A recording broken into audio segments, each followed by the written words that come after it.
ನಮಸ್ತೆ. ಬೆಳಕು ನಕ್ಷತ್ರ ವ್ಲಾಗ್ಗೆ ಸ್ವಾಗತ. ನೀವೇನಾದರೂ ನನ್ನ ಚಾನಲ್ಗೆ ಹೊಸಬ್ರಾಗಿದ್ದರೆ ಪ್ಲೀಸ್ ಸಬ್ಸ್ಕ್ರೈಬ್ ಮಾಡಿಕೊಂಡು ವೀಡಿಯೋಸ್ನ ನೋಡಿ. ಸಬ್ಸ್ಕ್ರೈಬ್ ಆಗಿರೋರು ಸುಧಾ ವೀಡಿಯೋಸ್ನ ನೋಡಿ. ಹಾಗೆ ಈ ರೆಸಿಪಿ ಏನಾದರೂ ಇಷ್ಟ ಆದರೆ ಫ್ರೆಂಡ್ ಆ್ಯಂಡ್ ಫ್ಯಾಮಿಲಿಗೆ ಶೇರ್ ಮಾಡಿ. ಹಾಗೆ ಚಿಕ್ಕದಾಗಿ ಒಂದು ಕಮೆಂಟ್ ಮಾಡಿ. ನಾನು ಇವತ್ತಿನ ದಿನ ಮಸಾಲ ಎಗ್ ಕರಿ ಹೇಗೆ ಮಾಡೋದು ಅನ್ನೋದನ್ನು ನಾನು ನಿಮ್ಮ ಜೊತೆ ಶೇರ್ ಮಾಡ್ತಾ ಇದ್ದೀನಿ. ನಾನು ಮೊದಲನೇದಾಗಿ ಒಂದು ಜಾರ್ ತೊಗೊಂಡಿದ್ದೀನಿ. ಆ ಜಾರ್ಗೆ 2 ಈರುಳ್ಳಿನ ಕಟ್ ಮಾಡಿ ಹಾಕೋತಾ ಇದ್ದೀನಿ. ನಂತರ ಒಂದು 10ರಿಂದ 12 ಗೋಡಂಬಿ ಹಾಕೋತಾ ಇದ್ದೀನಿ. ಒಂದು 5ರಿಂದ 6 ಹಸಿಮೆಣಸಿನ್ಕಾಯಿ ಯೂಸ್ ಮಾಡ್ತಾ ಇದ್ದೀನಿ.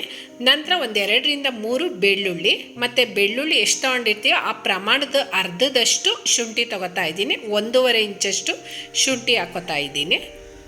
ನಂತರ ಸ್ವಲ್ಪ ಕೊತ್ತಂಬರಿ ಸೊಪ್ಪು ಇಷ್ಟನ್ನು ಹಾಕ್ಕೊಂಡು ಸ್ವಲ್ಪ ನೀರು ಹಾಕ್ಕೊಂಡು ರುಬ್ಕೋಬೇಕಾಗುತ್ತೆ.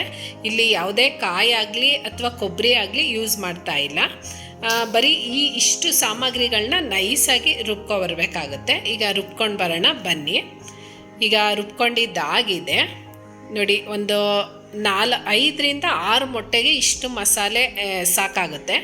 ನಂತರ ಈಗ ಇನ್ನೊಂದು ಸೈಡು ನಾವು ಗ್ಯಾಸ್ ಆನ್ ಮಾಡಿಕೊಂಡು ಅಲ್ಲಿಗೆ ಒಂದು ಪಾತ್ರೆ ಇಟ್ಕೊಂಡು ನಂತರ ಅದಕ್ಕೆ 1ರಿಂದ 1.5 ಸ್ಪೂನಷ್ಟು ಎಣ್ಣೆ ಹಾಕ್ಕೋಬೇಕಾಗುತ್ತೆ. ಆ ಎಣ್ಣೆ ಕಾದ ನಂತರ ನಾನಿಲ್ಲಿ ಚಕ್ಕೆ, 1-2 ಲವಂಗ ಮತ್ತು ಮೆಣಸು ಒಂದು ಅರ್ಧ ಸ್ಪೂನಷ್ಟಾದರೆ ಸಾಕಾಗುತ್ತೆ. ನಂತರ ಏಲಕ್ಕಿ ಇಷ್ಟೂ ಮಸಾಲೆ ಐಟಮ್ನ ಆ ಎಣ್ಣೆಗೆ ಹಾಕ್ಕೋಬೇಕಾಗುತ್ತೆ. ಮತ್ತು ಆ ಎಣ್ಣೆ ಬಿಸಿ ಆಗೋವರೆಗೂ ಸ್ವಲ್ಪ ಲೈಟಾಗಿ ಫ್ರೈ ಮಾಡಿಕೊಂಡು ಆ ನಂತರ ನಾವು ರುಬ್ಬಿಟ್ಕೊಂಡಿದ್ವಲ್ಲ ಆ ಮಸಾಲೆನ ಹಾಕೋತಾ ಇದ್ದೀನಿ.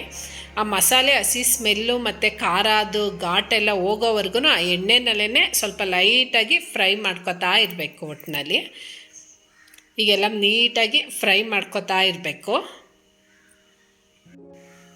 ಎಲ್ಲ ಚೆನ್ನಾಗಿ ಹುರ್ಕೋಬೇಕಾಗುತ್ತೆ. ನಂತರ ಇದಕ್ಕೆ ನೆಕ್ಸ್ಟು ಯಾವ ಸಾಮಗ್ರಿಗಳನ್ನ ಹಾಕ್ತೀನಿ ಅನ್ನೋದನ್ನು ನೋಡಿ. ಈಗ ಸ್ವಲ್ಪ ಅಂದರೆ ಅದು ಗಟ್ಟಿ ಆಗಿಬಿಟ್ರೆ ಕುದಿಬೇಕಾದ್ರೆ ಆರ್ತಾ ಇರುತ್ತೆ. ಹಾಗಾಗಿ ನಾನೊಂದು ಅರ್ಧ ಲೋಟದಷ್ಟು ನೀರು ಹಾಕ್ಕೊಂಡೆ. ಯಾಕಂದರೆ ಮೊಟ್ಟೆ ಕರಿ ಆಗಿರೋದ್ರಿಂದ ಸ್ವಲ್ಪ ಗಟ್ಟಿಯಾಗೇ ಇರಬೇಕಾಗುತ್ತೆ ಈ ಮಸಾಲೆ. ಹಾಗಾಗಿ ನಂತರ ಸ್ವಲ್ಪ ಅದು ಕುದೀತಾ ಇದೆ. ಈಗ ಕುದೀತಾ ಇರಬೇಕಾದ್ರೆ ನಾನಿಲ್ಲಿ 1 ಸ್ಪೂನಷ್ಟು ಗರಂ ಮಸಾಲ ಹಾಕ್ಕೋತಾ ಇದ್ದೀನಿ. 1 ಸ್ಪೂನಷ್ಟು ಮೆಣಸಿನ ಪೌಡರು ಹಾಕಲೇಬೇಕು. ಯಾಕಂದರೆ ಆಗಲೇ ಒಂದು ಅರ್ಧ ಸ್ಪೂನಷ್ಟು ಮೆಣಸು ಹಾಕ್ಕೊಂಡಿದ್ದೀವಿ. ಈಗ ಪೌಡರ್ ಮಾಡಿ ಹಾಕೋತಾ ಇದ್ದೀನಿ. ನಂತರ ಒಂದು ಸ್ವಲ್ಪ ಅರಿಶಿನ ಪೌಡರು. ಒಂದು ಫೋನ್ ಕಾಲ್ ಬಂತು, ಹಾಗಾಗಿ ಮಧ್ಯದಲ್ಲೇ ಅರ್ಧದಲ್ಲೇ ಸ್ಟಾಪ್ ಮಾಡಿದೆ. ನಾನೀಗ ಇಲ್ಲಿಗೆ ಅರಿಶಿನ ಪೌಡರು, ಗರಂ ಮಸಾಲ ಮತ್ತು ಮೆಣಸಿನ ಪೌಡರು ಈ 3 ಪದಾರ್ಥ ಹಾಕ್ಕೊಂಡು ಹಾಗೇ ಹುರ್ಕೋತಾ ಇದ್ದೀನಿ. ನಂತರ ಸ್ವಲ್ಪ ರುಚಿಗೆ ತಕ್ಕಷ್ಟು ಉಪ್ಪು ಹಾಕ್ಕೋಬೇಕಾಗುತ್ತೆ. ಉಪ್ಪು ಹಾಕ್ಕೊಂಡಿದ್ದಾದಮೇಲೆ ಸ್ವಲ್ಪ ಒಂದು ಕಪ್ಪಷ್ಟು ಮೊಸರು ಆ್ಯಡ್ ಮಾಡ್ಕೊಳ್ಳಿ. ಟೇಸ್ಟು ತುಂಬಾ ಚೆನ್ನಾಗಿರುತ್ತೆ. ಈ ಮೊಸರನ್ನು ಹಾಕ್ಕೊಂಡು ಸ್ವಲ್ಪ ಮಿಕ್ಸ್ ಮಾಡ್ಕೋತಾ ಇದ್ದೀನಿ. ಯಾಕಂದರೆ ಈ ಮಡಿಕೆನಲ್ಲಿ ಮಾಡ್ತಾ ಇರೋದ್ರಿಂದ ಸ್ವಲ್ಪ ಗಟ್ಟಿ ಆದರೆ ಸಾಕು, ಸ್ವಲ್ಪ ಅಂದರೆ ಆರ್ತಾ ಇದೆ ಎಲ್ಲ ಕಡೆ. ಹಾಗಾಗಿ ಸ್ವಲ್ಪ ನೀರು ಹಾಕ್ಕೋತಾ ಇದ್ದೀನಿ ನಾನು. ನಂತರ ಅದು ಒಂದು ಕುದಿ ಬರಲಿ. ಇನ್ನೊಂದು ಸೈಡು ನಾನು ಗ್ಯಾಸ್ ಆನ್ ಮಾಡಿಕೊಂಡು ಒಂದು ಬಾಣಲಿ ಇಟ್ಕೊಂಡಿದ್ದೀನಿ. ಅದಕ್ಕೆ 1.5 ಸ್ಪೂನಷ್ಟು ಎಣ್ಣೆ ಹಾಕ್ಕೋತಾ ಇದ್ದೀನಿ. ಆ ಎಣ್ಣೆಗೆ ನಾನು ಒಂದು ಅರ್ಧ ಸ್ಪೂನಷ್ಟು ಅಚ್ಕಾರದ ಪೌಡರ್ ಹಾಕ್ಕೋಬೇಕಾಗುತ್ತೆ. ಅಂದರೆ ಉರಿ ಸ್ವಲ್ಪ ಕಡಿಮೆನೇ ಇರಬೇಕು, ಖಾರದ ಪುಡಿ ಸೀದೋಗ್ಬಿಡುತ್ತೆ. ಹಾಗಾಗಿ ನಂತರ ಸ್ವಲ್ಪ ಅರಿಶಿನ ಪೌಡರು ಹಾಕ್ಕೊಂಡು ಸ್ವಲ್ಪ ಲೈಟಾಗಿ ಮಿಕ್ಸ್ ಮಾಡ್ಕೊತೀನಿ. ಉರಿ ಜಾಸ್ತಿ ಮಾಡಿದ್ರಂತೂ ಈ ಖಾರದ ಪುಡಿ ಬೇಗನೆ ಸೀದೋಗ್ಬಿಡುತ್ತೆ. ಹಾಗಾಗಿ ನಂತರ ಇನ್ನೊಂದು ಸೈಡ್ ನಾನು ಮೊಟ್ಟೆನ ಬೇಯಿಸಿ ಸಿಪ್ಪೆ ತೆಗೆದು ಇಟ್ಕೊಂಡಿದ್ದೀನಿ. ಆ ಮೊಟ್ಟೆನ ಈಗ ಹಾಕೋತಾ ಇದ್ದೀನಿ.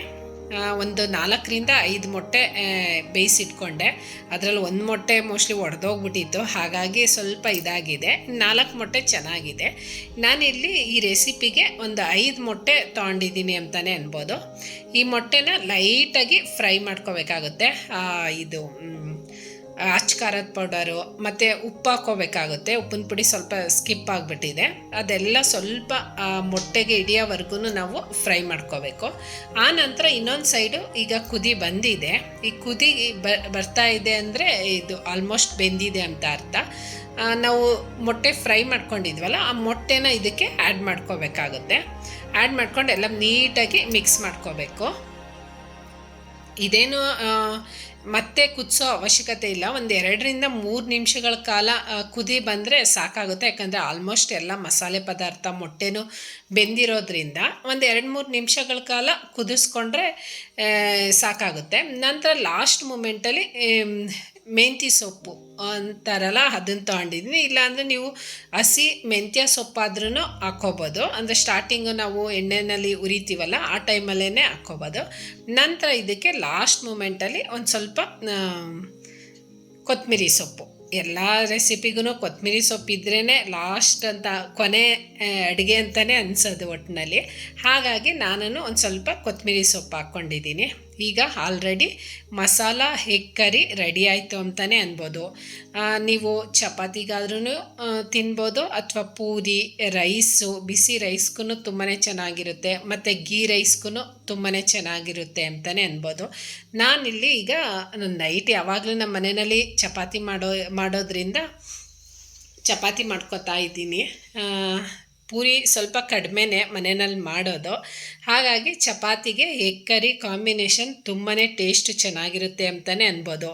2 ಚಪಾತಿ ತಿನ್ನೋ ಟೈಮಲ್ಲಿ 3 ತಿಂತಾರೆ, 3 ತಿನ್ನೋ ಟೈಮಲ್ಲಿ 4 ತಿಂತಾರೆ ಅಂತಲೇ ಅನ್ಬೋದು. ಅಷ್ಟು ಟೇಸ್ಟ್ ತುಂಬಾ ಚೆನ್ನಾಗಿರುತ್ತೆ ಮಾತ್ರ. ಅಕಸ್ಮಾತ್ ಚಿಕನ್ನು ಮಟನ್ನು ಮಾಡದೇ ಇದ್ದಾಗ ಈ ರೀತಿ ಎಗ್ ಕರಿ ಮಾಡಿಕೊಂಡು ತಿಂದರೆ ತುಂಬಾ ಟೇಸ್ಟ್ ಚೆನ್ನಾಗಿರುತ್ತೆ. ಮತ್ತು ಯಾವಾಗ್ಲೂ ಆಮ್ಲೆಟು ಅಥವಾ ಮಾಮೂಲಿ ಪ್ಲೈನಾಗಿ ಬೇಯಿಸ್ಕೊಳ್ಳೋದು ಅಥವಾ ಎಗ್ ಬಜ್ಜಿ ಅವೆಲ್ಲ ಮಾಡಿ ಬೋರ್ ಅಂತ ಅನಿಸಿದ್ರೆ ಈ ರೀತಿ ರೆಸಿಪಿನ ಟ್ರೈ ಮಾಡಿ, ತುಂಬಾ ಚೆನ್ನಾಗಿರುತ್ತೆ. ಮತ್ತು ಈ ರೆಸಿಪಿ ಮಾಡಾದಮೇಲೆ ಏನಾದರೂ ಇಷ್ಟ ಆದರೆ ಫ್ರೆಂಡ್ ಆ್ಯಂಡ್ ಫ್ಯಾಮಿಲಿಗೂ ಶೇರ್ ಮಾಡಿ, ಮತ್ತು ನನಗೊಂದು ಚಿಕ್ಕದಾಗಿ ಒಂದು ಕಮೆಂಟ್ ಕೊಡಿ. ಮತ್ತು ನಿಮ್ಮ ಸಪೋರ್ಟ್ ಯಾವಾಗ್ಲೂ ಹೀಗೆ ಇರಲಿ. ಮತ್ತು ನೀವೇನಾದರೂ ನನ್ನ ಚಾನಲ್ಗೆ ಹೊಸಬ್ರಾಗಿದ್ದರೆ ಪ್ಲೀಸ್ ಸಬ್ಸ್ಕ್ರೈಬ್ ಮಾಡಿಕೊಂಡು ವೀಡಿಯೋಸ್ನ ನೋಡಿ. ಸಬ್ಸ್ಕ್ರೈಬ್ ಆಗಿರೋರು ಸುಧಾ ವೀಡಿಯೋಸ್ನ ನೋಡಿ. ಮತ್ತು ಇನ್ನೂ ಒಂದು ಸಲ ಹೇಳ್ತೀನಿ, ಈ ರೆಸಿಪಿ ಏನಾದರೂ ಇಷ್ಟ ಆದರೆ ಫ್ರೆಂಡ್ ಆ್ಯಂಡ್ ಫ್ಯಾಮಿಲಿಗೂ ಶೇರ್ ಮಾಡಿ. ಮತ್ತು ಇವತ್ತಿನ ವ್ಲಾಗ್ ಈ ರೀತಿ ಇತ್ತು. ನೆಕ್ಸ್ಟ್ ರೆಸಿಪಿ ಜೊತೆನೋ ಅಥವಾ ನೆಕ್ಸ್ಟ್ ಯಾವುದಾದ್ರೂ ಹೊಸ ವೀಡಿಯೋಸ್ ಜೊತೆನೋ ಬರ್ತೀನಿ. Thank you.